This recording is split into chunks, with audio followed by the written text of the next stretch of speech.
Thunder, thunder, thunder, thunder. Oh! What are you looking at, nerd? Huh? Nerds, nerds, nerds.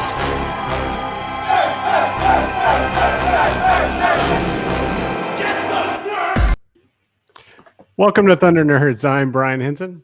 And I'm Frederick Philip von Weiss, and thank you so much for joining us tonight. We have an excellent show for you. So go ahead and start live chatting with us, ask your questions, and we'll be answering them in the order that they arrive. Additionally, if you can make sure to subscribe to the show on YouTube, it's youtube.com/thundernerds. We would really appreciate that. So thank you so much. And Brian, back to you. Take us off. Yeah, I'd like to thank this season's sponsor, Auth0. Do you know what's hard to set up securely? Unified logins for apps. They make it super easy because they provide a custom, secure, and standards-based unified login as a service. Go to auth0.com today to check it out. Also, check out their YouTube channel at youtube.com/auth0 for some great developer resources. Everything from Gatsby to accessibility. They have all sorts of interesting stuff. And their Twitch channel at twitch.tv/auth0. Some great live streams. And last, Auth0 also runs Avocado Labs, an online destination for meetup events, and you can find that at avocadolabs.dev. Nice. Frederick. Very well said. Thank you so much, Brian. So with all that being said, let's go ahead and welcome our guest. We have an amazing human being tonight. We have creative coder, speaker, marine life enthusiast, and senior front-end developer at Shopify, Krystal Campioni. Welcome to the show, Krystal. Thank you, guys. I'm super happy to be here. Excited for today. Yeah, we're really happy to have you.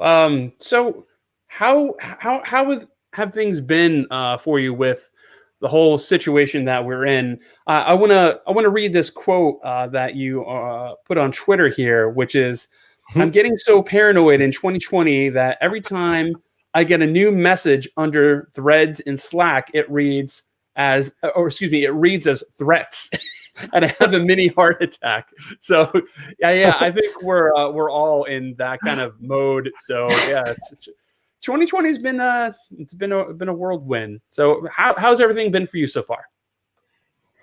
Yeah, I mean, okay, maybe I'm usually not as dramatic as I was in that tweet. But definitely 2020 has been hard for, I guess, pretty much the whole world with everything that is going on. Like, it's actually even hard to remember everything bad that already happened this year. Like, if we remember that in the beginning of the year, before the whole pandemic thing started, we like the news all over the world was about the Amazon forest on fire, and also Australia, and you could see like kangaroos on fire and other horrible things. Yeah, you know, awful. And this was just the beginning. Amazon fire, Australia fire, California fire, and there were like 5 hurricanes at once. And then we also had a zombie hurricane where the hurricane actually started to turn back around and said, you know what, here I come back again. So yeah, sure, climate change isn't real, right?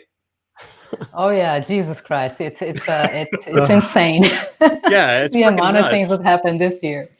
What about in your actual where you're living now? You're in Montreal, Canada, correct?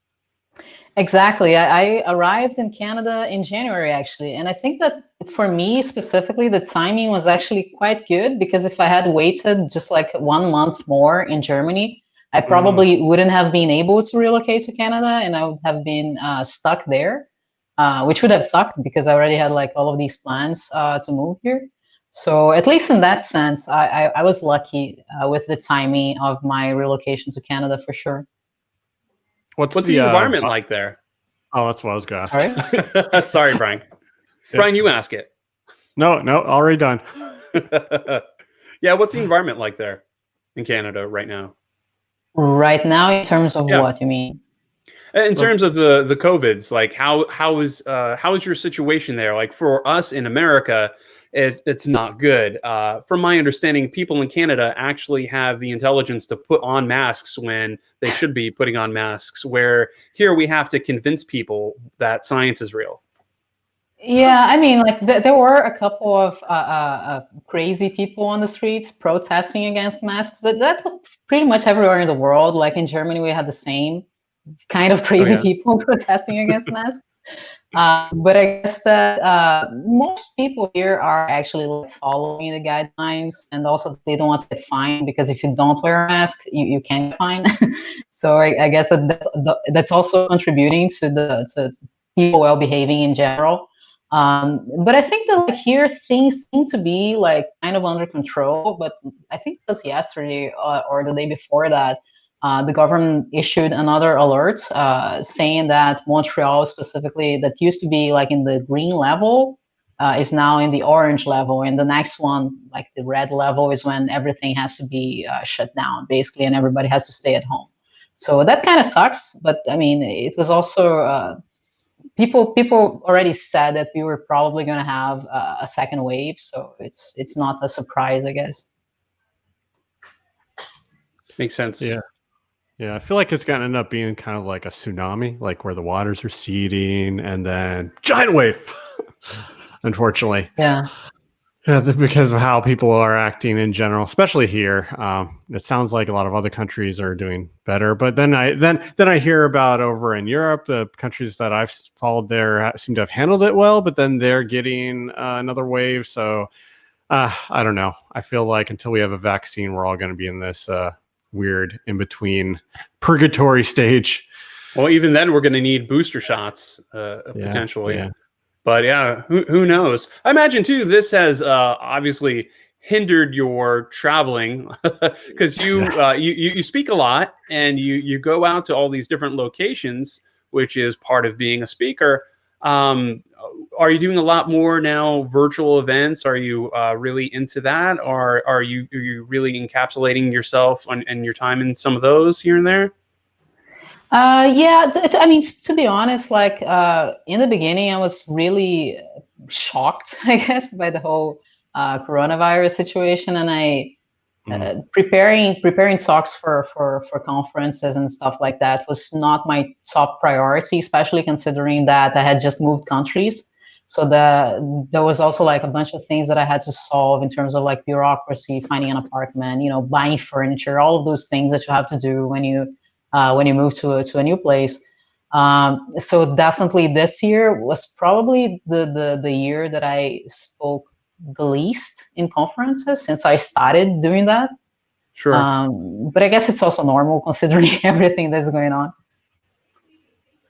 How is your, I'm sure you have like a certain style of delivering your speeches. Like what does that look like now that you're doing, more the virtual here and there? Yeah, this was also something that I can say that I'm still like kind of learning in the process, because it's completely different experience, I guess, when you go to a conference and you have the possibility to talk to people in real life, and when you have to like, especially like pre-recording things, right? Because at least when you are doing some kind of virtual event that is live, and you can at least have some sort of feedback with the people that are watching you live, is different than when you have to like think about a format and create a video out of it, and then people are just going to watch that video asynchronously. It's completely different. So it's definitely been a learning experience for me in terms of like how to choose the material, how I'm going to present the things that I have to say when people cannot ask questions, for example. Makes sense. Brian? You asked my question already. So what are you using then to try to make these things more sticky for people to absorb? Like, for example, we had one guest on our show a while ago, Faisal Abid, and he talked about how when he would create talks, he would make them like a movie trailer. And I think I probably cited the same thing to you when we spoke to you last time at VueConf in 2019. But like he tries to make them like a movie trailer, because he knows people can't absorb everything you're saying right there, but it's your chance to maybe jiggle the mind a little bit, get someone interested in a particular subject. Yeah, I think that this idea of a movie trailer is definitely something super interesting, and I guess that like even the format has to change. Like one of the things that I notice is that like when people can jump to specific topics, when you have like a long video or something like that, they are probably just going to skip the content that they are not interested in, right? So it makes much more sense for you to like encapsulate the specific topics into like self-contained units so that people can actually, jump straight to the point that they are interested in, which is completely different, for example, when you are creating a workshop that you're going to present live, because then it makes sense for you to have the content being like, the next section is going to build up on top of the previous one because everybody's going to be there for the whole day anyway. People can't just like jump to 4 o'clock or something like that. So imagine how confusing that would be. Like you're up there talking about something, someone pushes the button, you're like, oh, I got to talk about this now. It'd be an interesting format for a talk. Yeah. Do you want to? Go ahead. I was going to ask if you want to touch on the next topic. Please do. Go ahead. Okay. I hadn't prepared a speech like I think you have, but Ruth Bader Ginsburg. This is obviously unrelated to Krystal. She's been in Canada, not from the U.S. She doesn't, quite understand the significance for us. She was born March 15th, 1933. She passed this week, September 18th, 2020. Pretty significant. She was an icon for a lot of people. One of the first Jewish female Supreme Court justice. I know in my household, it was very significant for her to pass. Emotional myself talking about it a little bit, but Frederick, did you have anything specific that you want to? Yeah, I remember I was watching Real Time with Bill Maher. That might obviously communicate where my politics lie, and I was and right and like towards the end, they were like, "This happened." I was like, "Is that a joke?" I was like, "What?" And then I looked it up, and of course, my phone's blowing up, and I was like, it's like one of those like. It's horrible because she's done so much for everyone. Such a strong advocate, and she'll be really missed. Amazing human being. Yeah, we were having Rosh Hashanah, so right in the middle of dinner is when I saw the news come up on my phone, which I shouldn't have had my phone on me. So it was not many people may, our listeners may not know, but if a Jewish person passes away on a holiday, it means they're a very significant individual. And for her to pass on Rosh Hashanah is very meaningful. It makes sense. Yeah, absolutely. Yeah. Well said. Yeah, we'll miss you. Hopefully, we'll see what happens. Everybody, November. Yeah. Let's get some change, please. God. Let's switch to a more cheerful, kind of fun topic. So let's get back to Krystal. Krystal, you were actually more of a traditional painter, a designer. You actually do a lot of and started off with as well, and I think you still do them 3-dimensional work. Which is really cool, and we'll put a link in the show notes to that. Like some of your 3D work, your game, which I think kind of echoes into what you're doing now, especially with your current YouTube videos, which we will also touch on more. But do you mind walking us down the path you took as a career and talking about some of that? Yeah, sure. Actually, I think that my career path was not linear at all. Basically. What happened was that I started working when I was really young, just because I needed the money, and I worked for this furniture factory, and I would do almost everything, like from assembling furniture to actually photographing products, and then I started creating some catalogs and this kind of thing. And then back then, I convinced my boss that the internet was the future and that he maybe should sell stuff online. And I I'm heard about this convincing internet. me. Yeah, I convinced him to basically like pay me more just so that I could build him a website to sell some like chairs and stuff like that. But I had no idea how to create a website, even less how to sell stuff online. This was many, many years ago. And so I just like Googled stuff and started poking around to create something that kind of worked. I mean, it worked well enough for him to sell a few chairs and pay me that extra money that I had begged for. uh, and after that, things were kind of like happening. You know, I always liked to draw, and I was always super interested in design. So I worked for a few years in different projects related to design, like graphic design, creating catalogs and ads for newspapers, these kinds of things. And after a while, I noticed that the internet was the future, so I should probably focus on the internet instead of creating newspaper ads and these kind of things. So I created a small agency that would basically like sell these kinds of services to small companies. So creating websites, creating e-commerce, basically like managing branding online and these kinds of things. And I actually like I had this small agency for a couple of years while I was also working full time for other companies. Uh, and then it just like got to a point that I kind of like had to choose, you know, because you can't be a specialist in everything. So I remember that I had this conversation with my mentor back then, and he told me like, Krystal, you cannot be like an awesome designer and also an awesome developer and also an awesome photographer or something like that. So you have to choose one path for you to get a lot of like deep knowledge, because that's going to be important for your career. And I think that it was a really good piece of advice, because after I had this conversation with him, I decided to like learn more about programming. And I think that that's definitely something that was like, you know, the thing that made the most difference in terms of everything that happened afterwards in my life.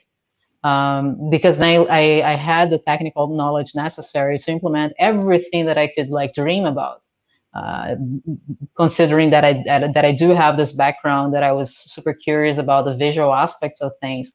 Now I had this tool that I could use to create like 3D models, or you know, physics simulations, or particle effects, all of those things, and also like animations and stuff. So it's definitely something that helped me quite a lot. And yeah, fast forward a couple of years, I'm now working full time with these kinds of things.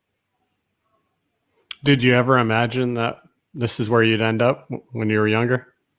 Definitely not. I thought that I would be doing something much more cooler, like I don't know, I'd be an astronaut or something. Oh, really? Is that Yeah. what you was that your as a kid? I want to grow up to be an astronaut. Was that what Yeah, I thought I was going to be like an astronaut or maybe an aquanaut or something like that, you know, explore the world. I mean, it's Yeah, not see, too late. I mean, see, I thought you were going to be more of a, because I know that you have here that you volunteered for a design job at an aquarium. So I thought like the aquarium thing was going to be like the dream job. Is that now still the thing, or like I picture you like at some aquarium where you retire and taking care of sharks. Yeah, I mean, that would be absolutely amazing. sharks. Yeah, I should put own an aquarium and take care of sharks. Absolutely perfect retirement. Yeah, just talking about that with your website here with krystalcampioni.com. You know, you have obviously there's no motion in this image here, but you have a really amazing website. You obviously have a very underwater theme going on. It's super cool and very original. So where does your love from marine life come from? Obviously, I don't know if it was before you took that job volunteering for the aquarium, or if it kind of grew from that. I think I was always super interested by marine life since I was a kid, and this was always like a theme that I was super passionate about ever since, I guess. So volunteering for NGOs and these kinds of things was just like a side effect of that, I guess. And it's definitely something that if I was to have like a dream job, for sure, if I could explore more, that specific aspect would be absolutely amazing. One thing I do want to point out about her website is if you can go back to it for a second, Frederick, notice there's sharks and she has no lower body. Just want to point that out. Yeah. So are you ahead from Futurama here? Is that what's going on? It's to be honest, like I thought drawing myself a body, but I just thought that like my head as a bubble floating there looks so much cooler. But I was like, I don't need a body. It's useless anyway. I agree. I think it looks cool. Yeah, it's funny you say that because I didn't even notice there wasn't a body. I was just like, that looks really cool. That was my experience from it. I didn't catch the body thing. Yeah, and no, I actually did pay attention to the body. It was like a conscious decision. I love that. Yeah, and definitely go check out her site. There's an awesome like wavy effect to her site, and we'll have a link in the show notes for it. It looks really cool. Yeah, and so from that, you started doing the development and getting more creative with the coding, and now you are working at Shopify. Am I correct? Yes, exactly. Yeah. So do you mind telling us what exactly you do? What does it mean to be a senior front end developer there, and what your day to day looks like? Yeah, for sure. I think I was actually really lucky to work for Shopify because like when my title actually changed since I joined the company, because I joined as a senior front end developer. And then the company decided that front-end development was just a term that was a bit too broad, and they decided to actually split it into two different roles. So front-end development at Shopify doesn't exist anymore. Now what they do have is that they have web developers and UX developers. So I would fit in the UX developer role now after this split happened. And I think it was amazing because once again, like the same thing that I was just talking about when my mentor told me that I had to choose something to be like really good on that specific thing. I think that Shopify making this decision of splitting the role into two areas of specialization is amazing because then I can focus on the things that I'm mostly passionate about, being like all of those things that I already talked about, and being close to the UI layer, and also taking care of things like performance and accessibility, while other people that are more interested in other things, like, for example, state management and Redux and these kinds of things, they can take care of that thing, So I think it's definitely a really interesting position to be working at. So what's the I'm curious about the separation in roles. I could kind of guess, but could you maybe elaborate on the difference between a UX developer and web developer, like task wise, like what? Yeah. So basically, like if you were to break it into really small tasks, like a web developer would do things like creating all of the system to do state management, talk to the API, create, configure Webpack, these kinds of things.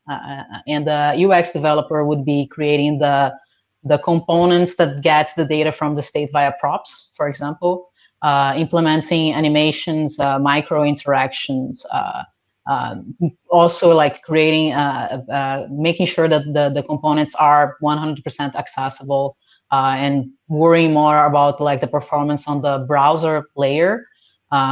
So I guess that's like the main difference. The UX developers are parts of like the UX team, while the web developers are parts of the engineering team.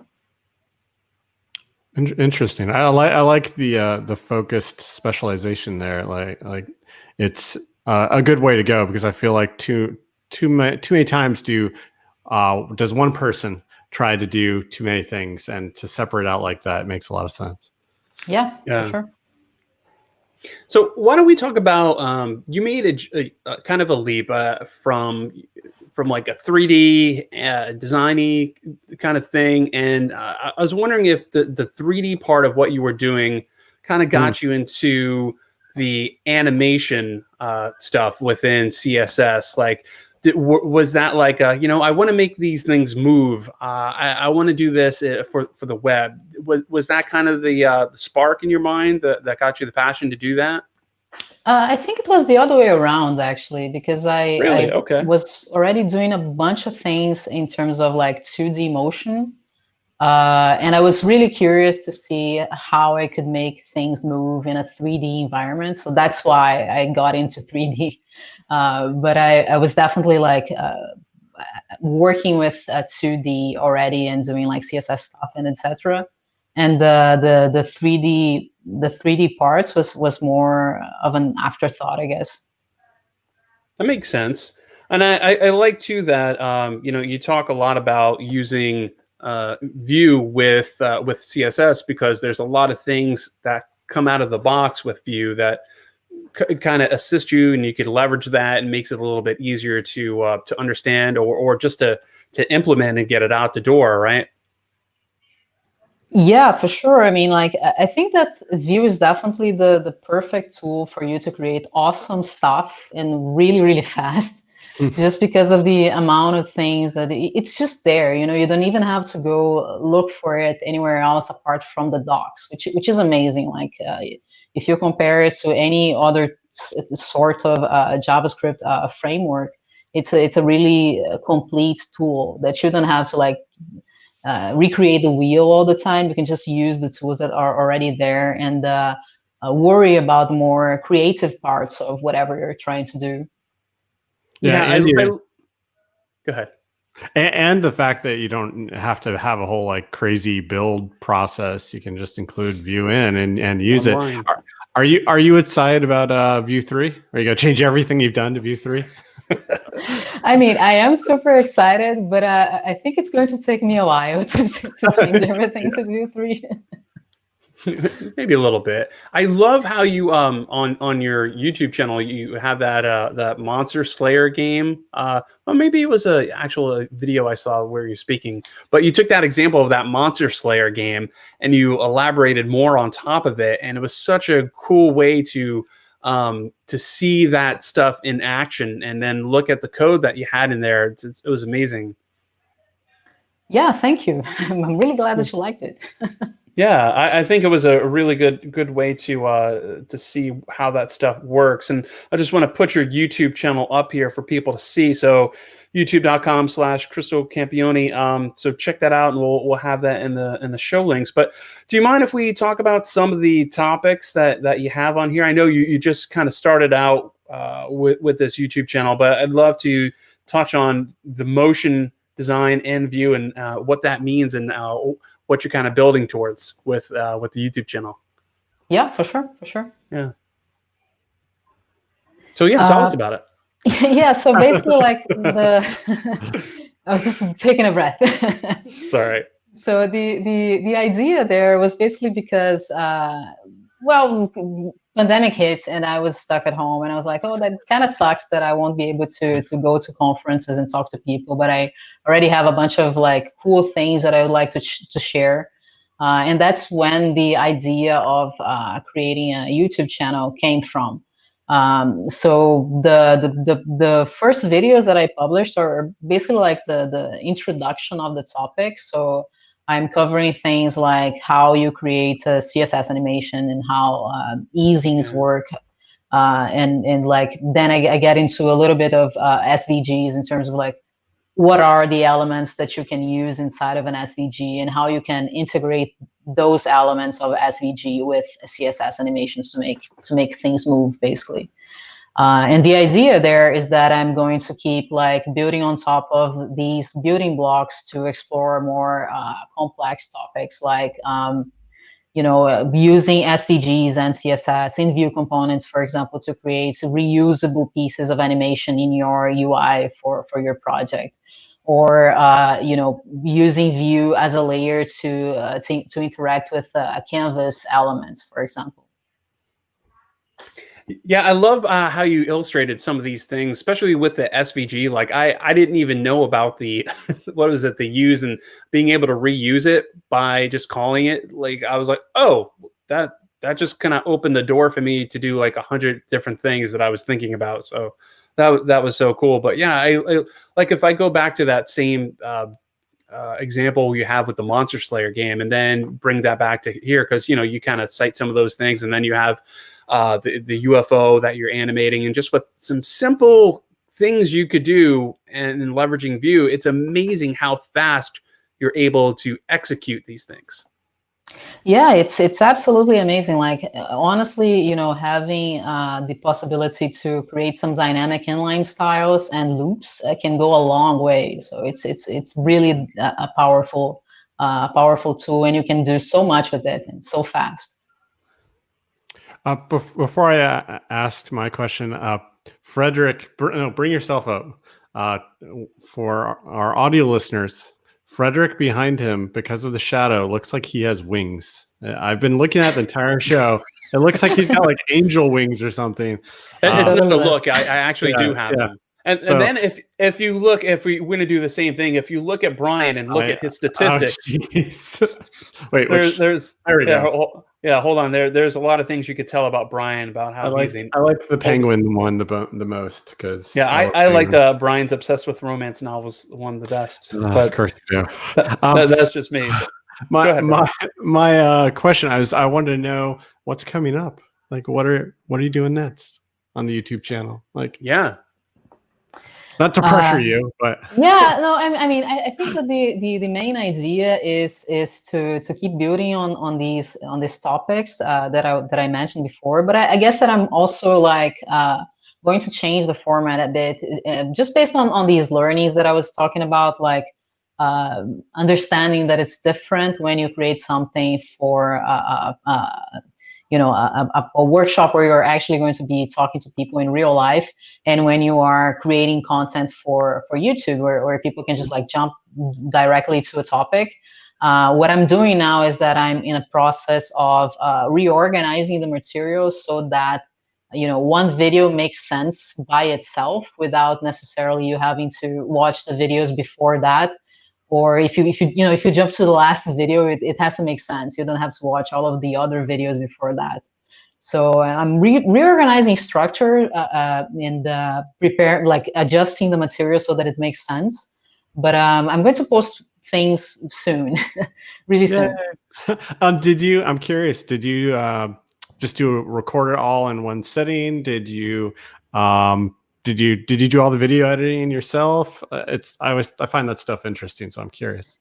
Yeah. So what I was trying to do, also for me not to spend like 1,000 years recording videos. I usually try to record like all the material that I will need for one specific video at once, and then edit that. Yeah, I do edit everything by myself, and then like try to create one thing at one time, instead of like trying to record many things and then going back to it, just because I would get lost in my own video files and I would get sick of looking at my own face. What was it like doing that? Like for people who are interested in doing something the same, like what was it like editing all your videos and seeing yourself, hearing yourself, and cutting yourself? It was super weird, but I mean, I think that the editing part was actually kind of easy. I think that the hardest part for me, at least in the beginning, was like looking at the camera. Jesus Christ. Oh God, it's so hard, isn't it? Contact. Yeah. It's horrible, because then you're like this crazy person speaking by yourself to a camera in your living room, and you're like, am I being awkward? Like questioning your am I funny? Oh, people are going to watch this thing. How long does it actually take you to put together a video, just for context? Okay, so I think that like the part that takes most of the time is definitely preparing the material that I'm going to present.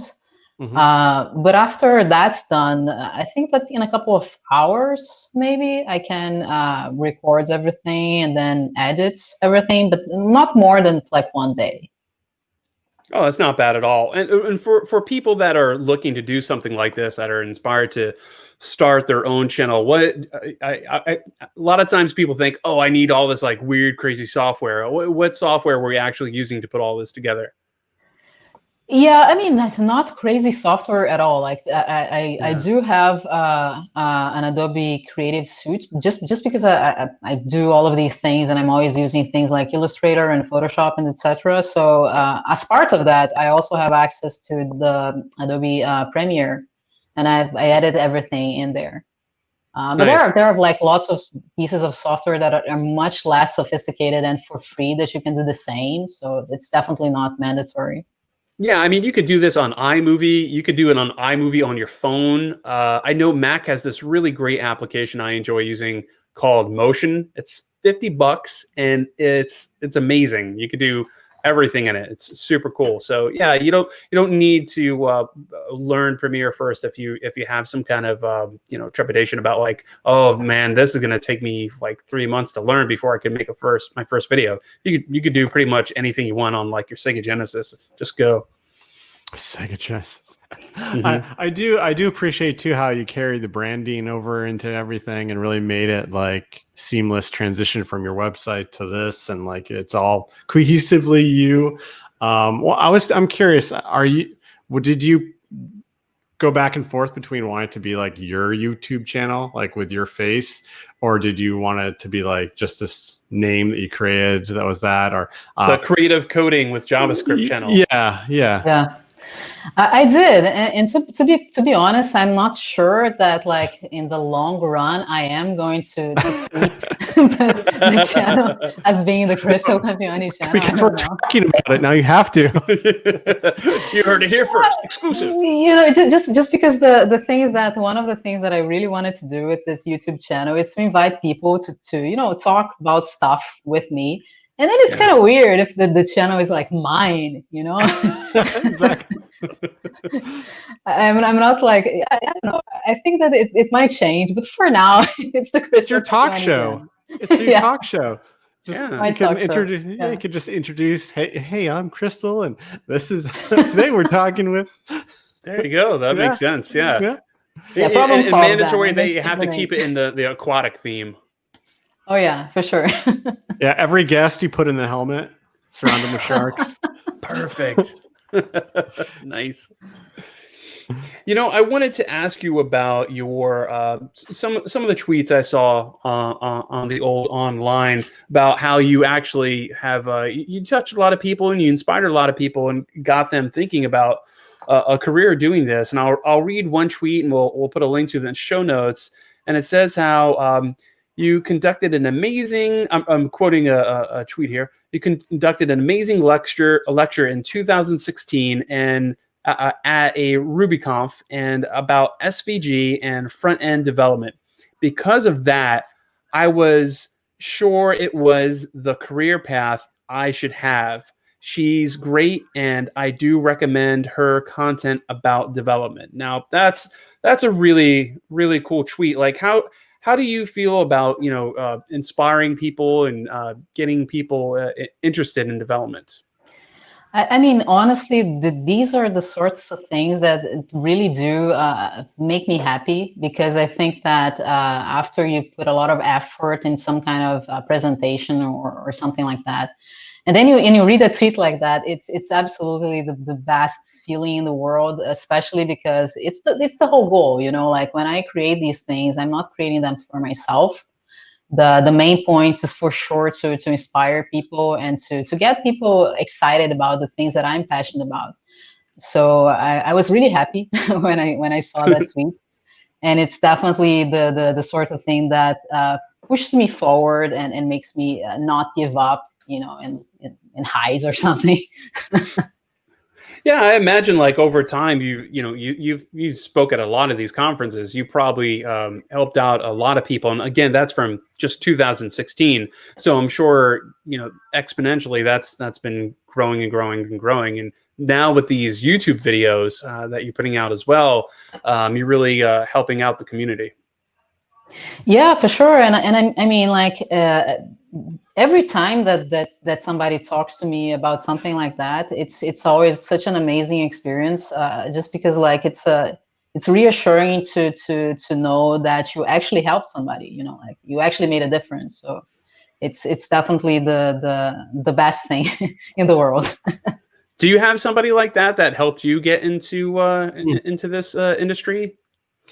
Well, I think that every time that somebody asks me this question, I mention her, but Sarah Go for it. Dresner is definitely the biggest inspiration for me. Like, she's absolutely amazing, and Oh yeah. I've been following her career for a long time now, and it's absolutely amazing for sure.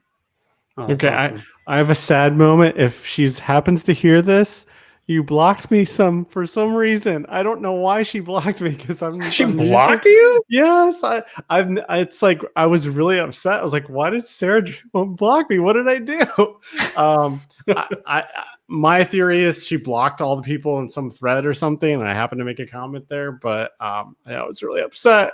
Well, sometimes people just go through and they make like a quick audit, and they're like, you know what, everybody's gone, and you could have fallen into that. Sorry to hear that, Brian. Yeah, but she is definitely. I mean, yeah, I subscribed to her thing as well, and newsletter, and yeah, she's an amazing person. Yeah. So I want to see her tweets again. Someone tell her. Well, Brian, hopefully by some strike of lightning, some luck, she will hear this and start unblocking you, and you'll be able to follow her again. But well, let's wait for that lightning. Speaking of which. That was Frederick's amazing segue to our lightning round, Krystal, where we each ask you questions. You answer it in sequence. It's like kind of a quick back and forth, question. Okay. Yeah. So I'll go first. Where do you not mind waiting? Sorry. Yeah. Where do you not mind waiting? Like a location. Yeah, like a location. Yeah. I really didn't understand the question. I'm sorry. But like, you don't mind waiting in a line. You don't mind waiting in. Okay. Like, Now I got the question. Okay. So it was not such a lightning question. I'm sorry. Maybe in an aquarium. Why not? Right? There you go. Okay. What is a new technology that you're super interested in? New technology, Rust. Rust is super interesting. Okay, I'd love to get more into it. What chore do you hate doing? Dishes. Me too. Yeah, nice. What do you think about the new editor from Panic? I have no opinion. It's a little early. I'm excited to check it out. Yeah, ditto. Well, I have been. It's interesting. What was your favorite fairy tale growing up? Favorite fairy tale? I was not actually super into fairy tales, so I can't choose. That's acceptable. Yeah. What is your favorite thing about yourself? Like, what's your favorite quality about yourself? I'm humble. That's an interesting answer. You're humble. Does it count when you say it yourself? When you have 30 minutes of absolutely free time, how do you pass it? I guess it depends on the weather. If the weather is nice, I go outside and draw somewhere. That's fair. What do you think about iOS 14? Are you into it?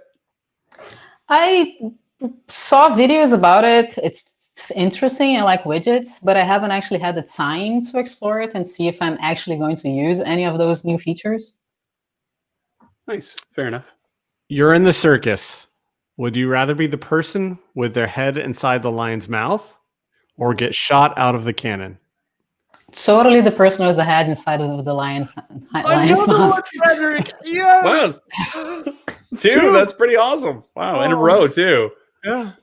What is one of the books that has really inspired your career? I know, and let me preface, for a lot of people, it's this book from Sarah Veselov about design systems, and we'll get back to that. But what's one of the books that has really inspired your career?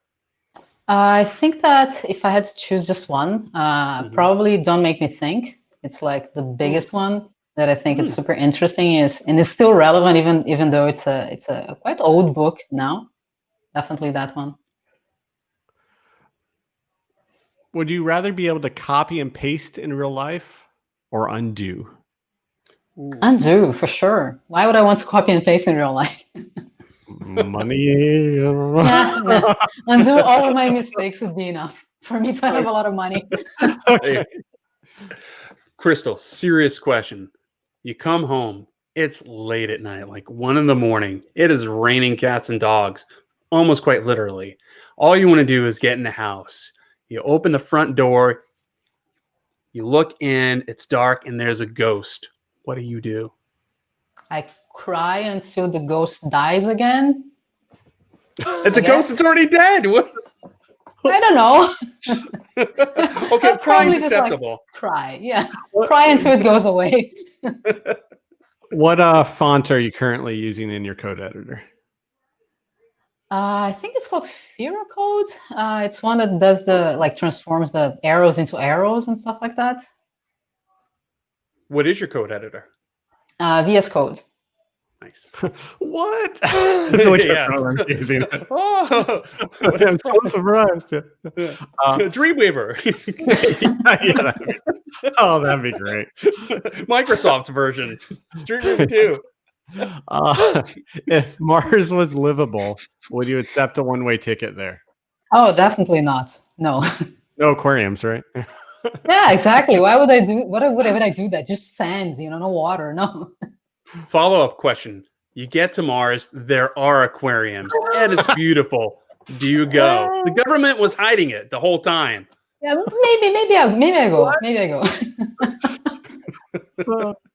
Okay. Hopefully this question Look doesn't up the Majestic 12. It's in there. Hopefully this question doesn't get you in trouble. But what, if anything, have you ever regifted? Ooh. Oh Jesus! I don't think I've ever actually did that. You could tell the I truth. don't know. Yeah, but honestly, I don't think I did. She's laughing about it. For our audio listeners that can't see the video, she's shaking her head. So just, you could go back. just kidding. Krystal, what is your favorite cartoon as a kid? My favorite cartoon as a kid. I think it's called Pinky and the Brain. Is it that name in English? Yeah, Pinky and the Brain. Right? Pinky Yes. and the Brain. Yes, exactly. Brain. That one. Yeah. I love that one. What are we doing today, Pinky? Brain. Oh, I don't know. Where can we find any rubber cows this time of night, Brain? Oh, geez, yeah. I remember that. What a fact amazes you every time you think about it? A fact amazes me, like in a good sense or in a bad sense? Either. Just amazes. Amazes. Okay. I think that every time that I think that like all of us, we're just biomaterial.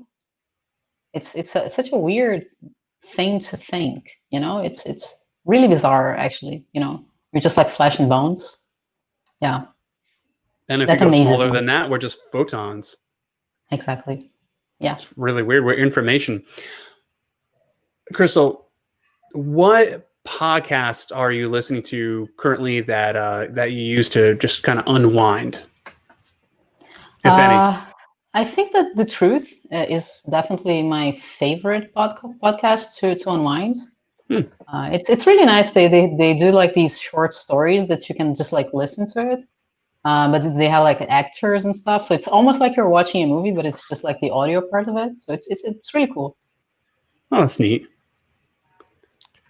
What's the last event that you went to before the pandemic? Ooh. The last event, I think it was actually the Vue conference of 2020. Oh, really? Oh, Yeah. wow. It was the last one, because I remember that I was actually a bit afraid to go because I would have to like get in a plane and stuff, and people were not sure yet if the pandemic was like a global thing or not. So I decided to go in the end. But that was the last thing I've been to. Yeah. Wow.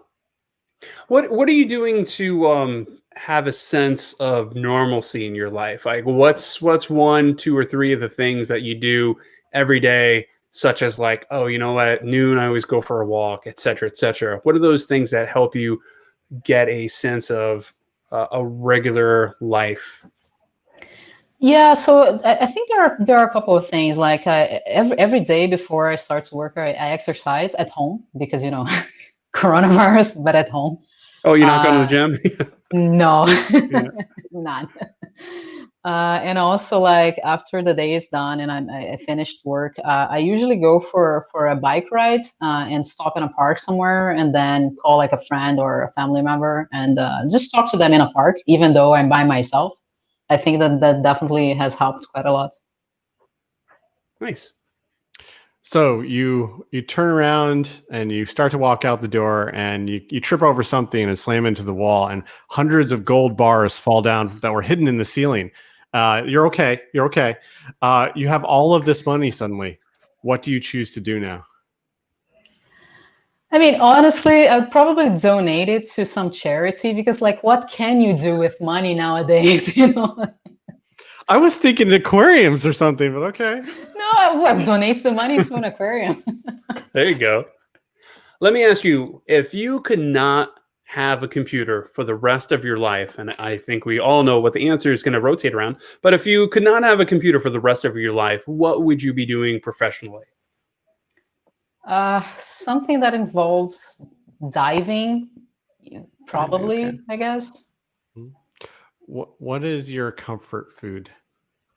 Comfort food, I think sushi. Oh, it's Oh, good. I love sushi. What's your roll, your go-to roll? I actually prefer the ones that are just a fish, like Yeah, sashimi. Yeah, sashimi, yeah.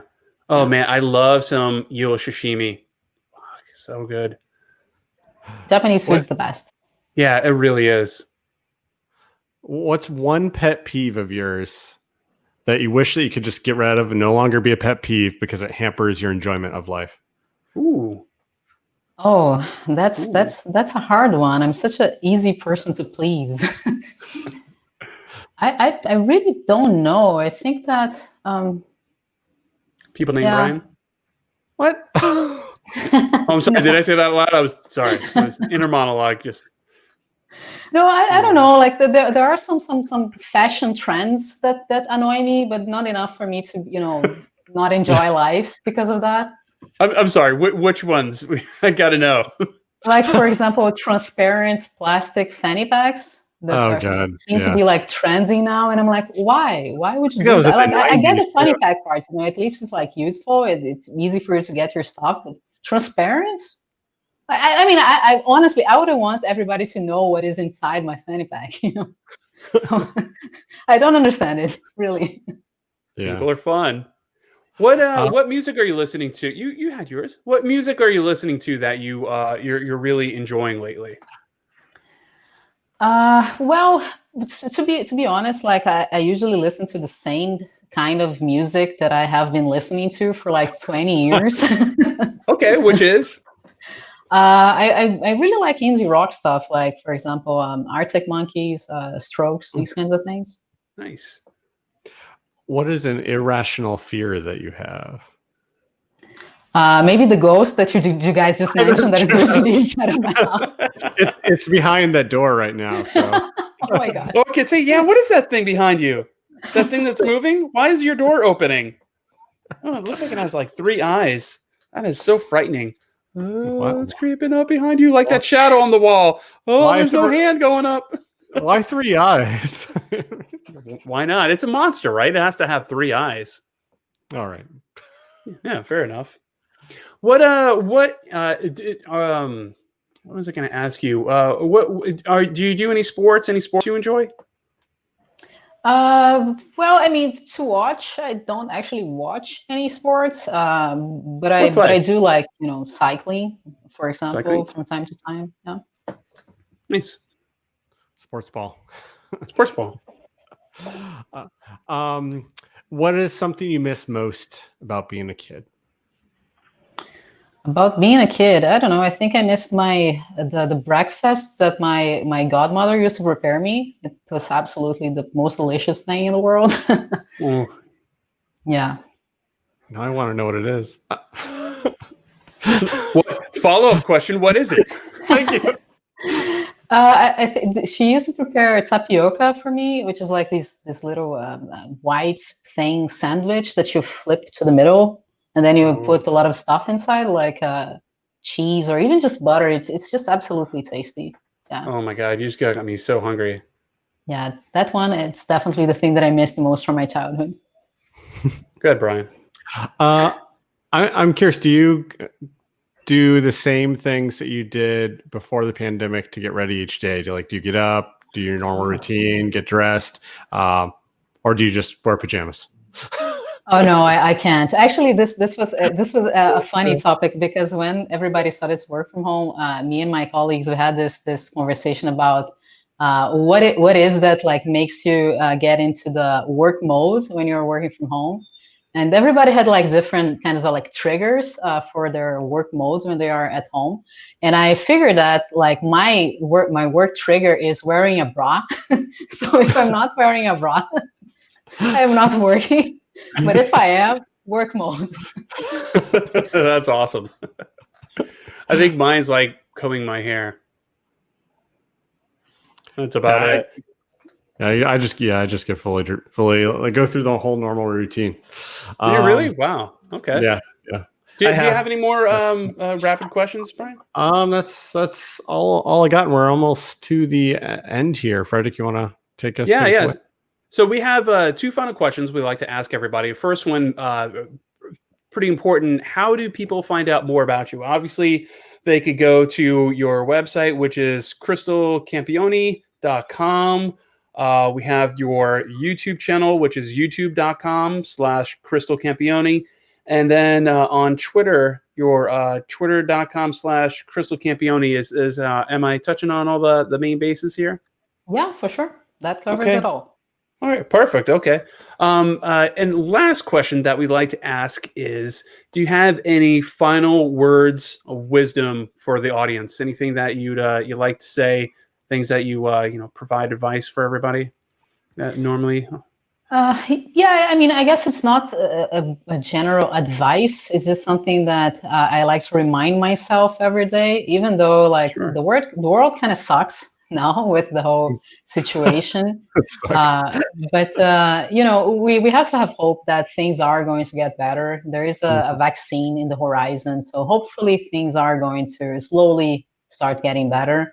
Well, my friends in Europe are already traveling again, so hopefully soon it's going to be us. So yeah, that's it. Yeah, well said. I mean, people don't realize that it wasn't just 100 years ago. Like, what was it? The flu in like 1910 or whatever. Like we've had some of the we've had some of these things more often. Like that, it's just that the world didn't have this kind of level of travel, and the world wasn't as small since we didn't have the internet pre this century. If you look at, I think there was like some kind of crazy flu that happened in 68 or 70 that was along the same lines, but just we didn't have the same kind of high traffic ability to get it around the world. So things like this happen, and it will pass, and we'll get to that normalcy hopefully. So yeah, and I'd like to say thank you for joining us. Time is the most valuable thing that any of us have, and for you to spend an hour with us means a lot, and sharing your time with us. So thank you very much. Thank you for the invitation. It's been a pleasure for sure. Yeah, I'll echo exactly what Brian just said too. Yeah, thank you so much, Krystal. Really, really appreciate you joining us today.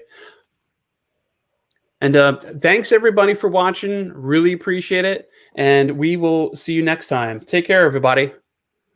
Smile and wave. Smile and wave.